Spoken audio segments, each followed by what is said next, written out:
Hey, hope you're doing well. Andy here from Drive Steady, and in this video I'm reviewing the Mercedes AMG S63 and sharing my thoughts on the interior, exterior, and taking it for a drive.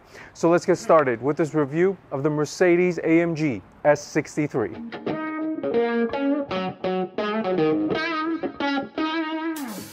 Damn, something like a movie tonight. Lay back, I'ma have to do me tonight. Cruising the night with the window down. Never been the game to me though.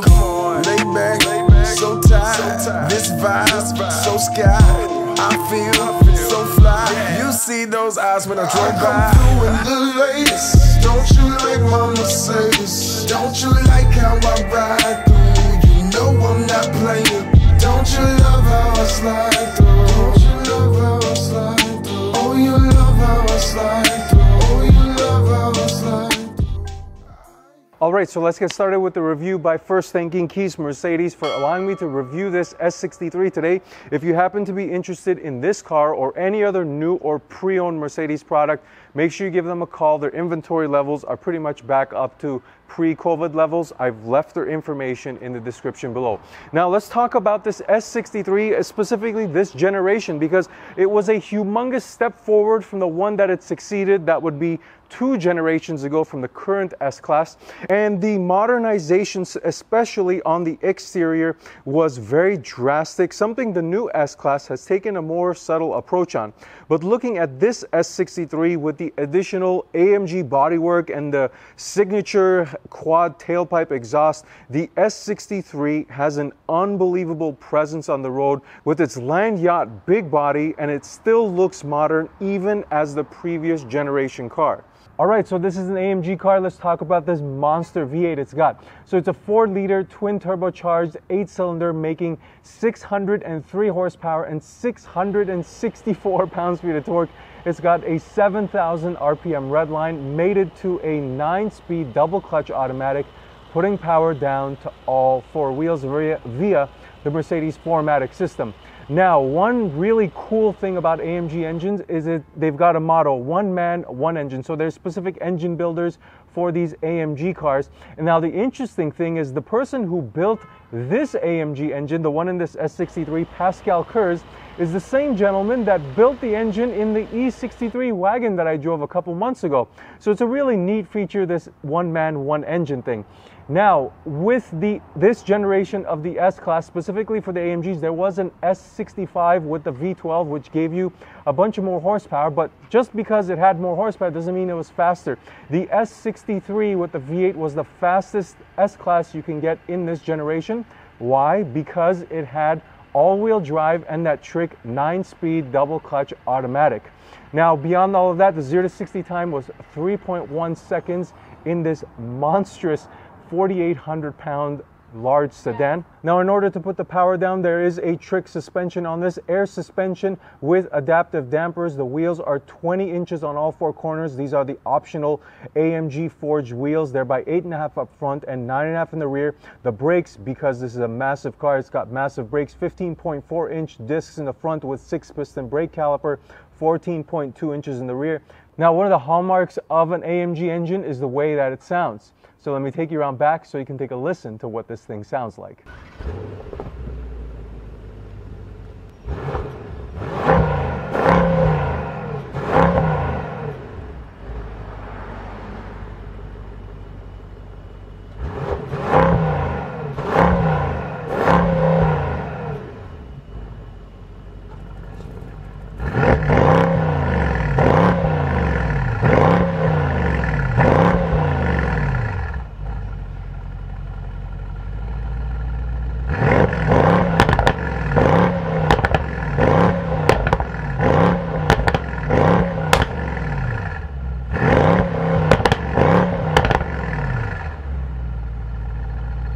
Alright, so because this is an S-Class underneath the skin, let's talk about some of the practicality, because let's be real, most people are going to buy these and drive them on a daily basis. Starting off with the trunk, there are multiple ways of opening. There's a button on the interior, there's a button on the key, there's comfort access right here on top of the license plate, and there's also the kicking motion underneath the bumper here. So once you open this thing, you are greeted with 18 cubic feet of space, and it is a substantial amount of room. You can easily fit 2 larger pieces of luggage with you, maybe an additional third piece. No issues traveling with this thing, carrying your family of four. The only downside is it does not have rear folding seats, which is quite common in this full-size luxury sedan segment. I know the 7 Series doesn't have rear folding seats, and neither does this prior generation of the S-Class, neither does the new generation of the S-Class. So the trunk is electronic closing. There's a button right here. It soft closes and it works very nicely. Always a great feature to have an electronic trunk. Now let me take you onto the inside and share my thoughts on what's going on in there. All right, so now let's jump into the interior of the S63. And I remember when this car came out, it was such a drastic leap forward in the interior with the tech, and seeing it for the first time, I remember, oh wow, there are two 12.3-inch screens in this car, and that was unheard of. So I remember at the outset, I said the exterior saw a drastic modernization. The interior basically met that, if not surpassed, as far as the level of technology that was put into this generation of the S-Class. And that served as kind of a stepping stone for the newest generation of the S-Class. It looks very similar to what's going on in here. Now, let's talk about the quality. Remember, this was the top of the line S-Class, and the fit and the finish, everything is really nicely put together. All the materials are nice, soft touch. The stitching basically all across the dash, the door panels, and all of this center section here is covered with leather. It's a really high quality, and the fit and finish, this is a 2020 model year. It's held up really nicely. Of course, that has to do with the driver and how well they upkeep it, but nonetheless, it still looks nice as a prior generation car with a good amount of quality. Now, the next thing, the size and the comfort. Size-wise, this feels a little smaller than the current generation of the S-Class, but not small in comparison to like a mid-size car. This is a legitimate full-size sedan with plenty of seating room for the front passengers, and I'll cover the back seats here in a second. But the seating comfort is immense. This is a heated, cooled, and massaging seat, and the seat cushioning is absolutely immense, and it makes it a very comfortable seat to sit in, and the passenger seat is obviously the same. Now, the technology. So as I said, there are two 12.3-inch screens. This comes with a standard heads-up display as well. And the screens themselves are very crisp. They're nice as far as their graphics go, the brightness. It's very clear and easy to read. But one of the things that's lacking is always the software. The software kind of trails behind, and this is the Command software from Mercedes. The infotainment system, at least, is called Command. And some of the interfacing is a little difficult. Well, not difficult, but it's lacking because this is a knob operated system, so you have to use the controller here in the center section. You cannot use your fingertips. It's not touchscreen. So this is just something that you're so used to using your smartphone, just use your finger, and you naturally have an instinct of using your finger in the infotainment system. And this is where some of the things you'll notice is lacking behind with the technology. But otherwise, the screens and everything works well, and it's still okay. It's not as good as MBUX as far as a software. MBUX is the new Mercedes-Benz infotainment system. The Command system obviously is older and not as intuitive. Now, some of the other amenities as far as charging goes, you have two USB Type A outlets here in the center compartment. You also have a wireless charging station right next to those USB Type A outlets. The storage is actually fantastic. This center section is quite nice. You can fit a bunch of stuff in here. Your sunglass holder, your cell phone will fit in here, a bunch of other knickknacks. The door pockets actually have a really nice amount of space, and the glove compartment is great as well. Cup holders here in the center section. You also have a standard panoramic roof, which is fantastic. It's one of my favorite features. It really brightens up interiors for sedans or for SUVs, and it's actually very cool for the backseat passengers to open it up and be able to see out when you're sitting back there. But again, overall, the front seat area is fantastic. It is immensely comfortable to sit in this seat. The overall driving dynamic and the size, the seating position is classic Mercedes. A great seating position and overall size. Comfort level, of course, is the selling point. So now let me take you to the back and let's see what it's like back there. All right, so now the back seat of the S63, and I'm very happy to say that it is as comfortable back here, if not more comfortable, than it is as a driver or a front passenger.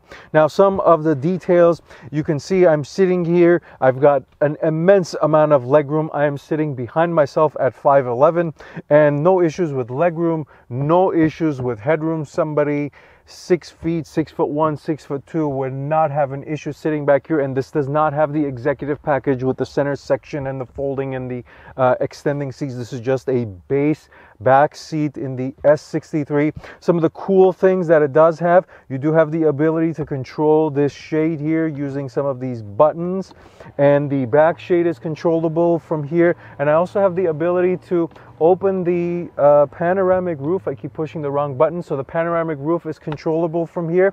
So you do have an infinite level of adjustability as a passenger, because these cars are sometimes used as limousines. And I do have my own mirror here. Also, the other side for the passenger also has a mirror. It's actually very useful. The light is nice and bright, and the glass reflects very nicely. Now, charging, there is one charging head. There is no USB outlet, and this is somewhat surprising because this is a 2020 model year car. You would think that there would be some type of USB outlet in the back seat of the S63, but there isn't. There's a little slot here. You can put your cell phone and the air conditioning vents. This does not have a third climate control zone, so everything is controlled from up there, and the back passenger here is just going to have to comply. But otherwise, you do have a center storage area here with a decent amount of space. 2 cup holders right here.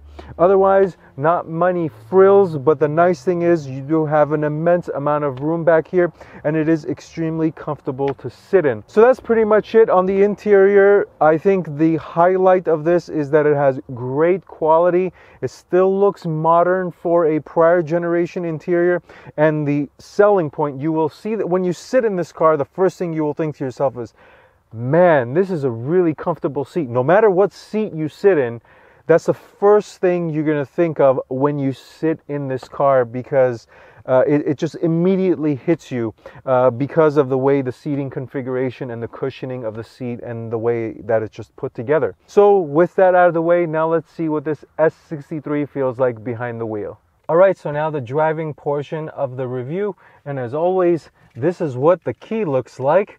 Very cool looking key. It's the latest Mercedes key, and there's actually a Falterbach badge on the back of the S63, and I haven't seen this on the other AMG cars I've driven, but it's on this one. It's behind this little sticker here. Here's a picture of it.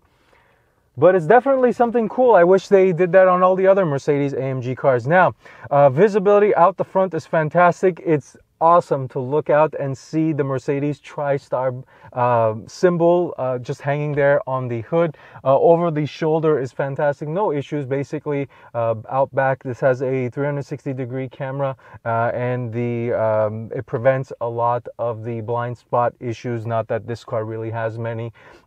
So fantastic visibility. Let's go ahead and turn this thing on and go for a drive. Start, stop here. And it fires up a very quiet sounding V8 exhaust. Doesn't make a lot of noise even when you have the exhaust enabled, but it definitely changes when you're driving. Alrighty, so let's go for a drive. Okay, so setting off in comfort mode. This definitely feels like a big car. And the body motions and the suspension, the way it goes about doing its thing, it's definitely full-size luxury sedan feel. Now, I'm going to get a straight stretch of road immediately, so I'm going to go ahead and put it in Sport Plus, and let's see what this bad boy's got. Wow. Brakes are also very good. Man, the speed is really good. Downshift, hops, 7,000 RPM red line sounds really, really good. Wow, the exhaust pops are really nice.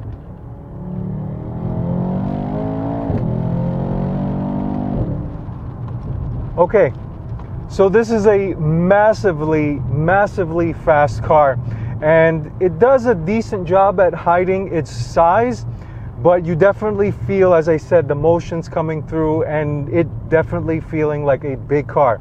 Now, beyond it just being an extremely fast car, the interesting thing about it is that it blankets its speed very well.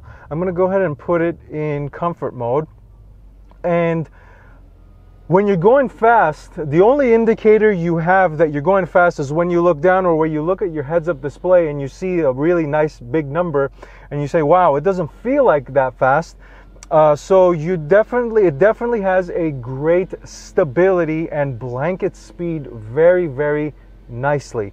Now, the rest of it, the brakes are adequate. It does a decent job at stopping a 4,800 pound massive four-door full-size luxury sedan.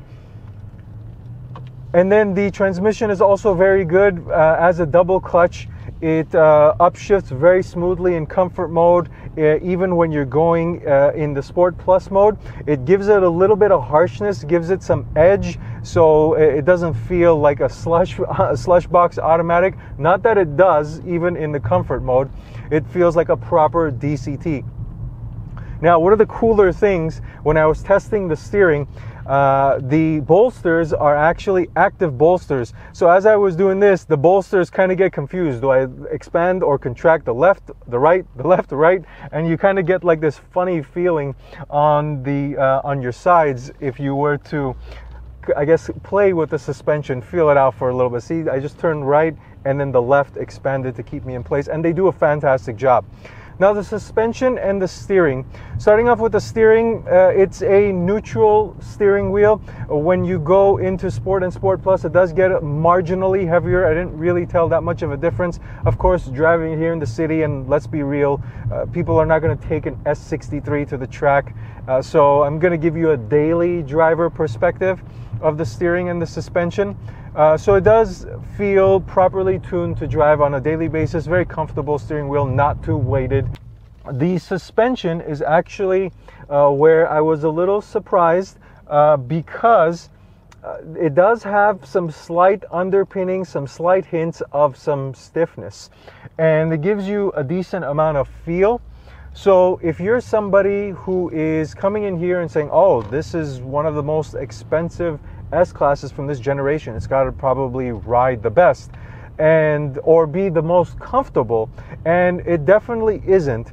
I can tell you that it is comfortable. The seat does a decent job of soaking up the bumps, and I am in a really nice seat. And I think most of that is the seat rather than the suspension. But there are some, like I said, some slight hints of some sporty feeling. And again, maybe I should have expected this as an AMG car. But if you're looking for something a little bit more comfortable, then you might look for the S550 from this generation, or maybe even the new S580. So with that out of the way, I want to drive it a little bit more. Let me go in Sport Plus and hammer it from a stop. Downshift is a little lazy. It didn't downshift.